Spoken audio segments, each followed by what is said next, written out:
اور یہ نعرہ زبانی زد عام تھا. پاکستان کا مطلب کیا؟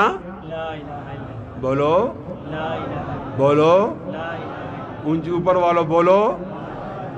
تو لا الہ الا اللہ کیا معنی؟ لا الہ الا اللہ کا معنی ہے کہ چوری نہیں ہوگی, کرپشن نہیں ہوگی, زنا نہیں ہوگا, شراب نہیں ہوگا, قتل نہیں ہوگا, ظلم نہیں ہوگا. لا الہ الا اللہ کا تو معنی. ایک تو لا الہ الا اللہ کا پورا نظام ہے, عدلیہ کا نظام, دفاع کا نظام, خارجہ نظام, پولیس کا نظام, معیشت کا نظام, معاشرت کا نظام. یہ ایک مستقل سبجیکٹ ہے.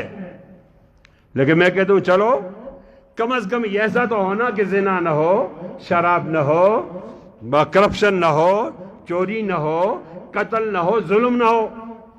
اس لیے آیا تھا. لیکن آج اگر 74واں سال ہم نے جشن آزادی منائی تو میں یہ کہتے ہوئے مجبور ہوں, خوش نہیں ہوں کہ ہم مقاصد کی طرف ایک قدم بھی آگے نہیں بڑھے.